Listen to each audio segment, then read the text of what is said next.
हरे कृष्णा।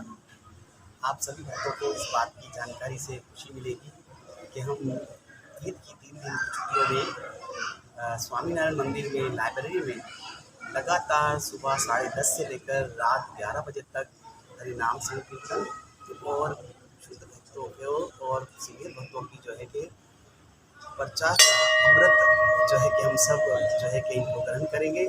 आप सभी कराची वासियों को और जितने भी पाकिस्तान जितने भी जहाँ जहाँ ये मैसेज आता है उन सबको चरणों में हमारी विनती है कि वे सब इस प्रोग्राम में आके शामिल हो और इस प्रोग्राम का लाभ उठाए, क्योंकि इनके अंदर सारे भक्त जो है कि आकर शामिल हो गए और अपने अपने तरीके से कीर्तन हरिनाम संकीर्तन महामंत्र का कीर्तन का गुंजार करेंगे।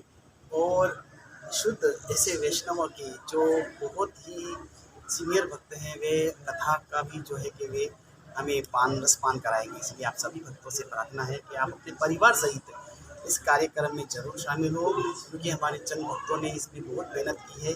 इसलिए आप इनका थोड़ी सी सराहना करने के लिए आप अपने परिवार से ज़रूर आइएगा। तो पहले दिन से ही ईद की पहले दिन की छुट्टी से ही ये कार्यक्रम शुरू होगा और ये कार्यक्रम 3 दिन तक चलेगा। धन्यवाद। हरे कृष्ण।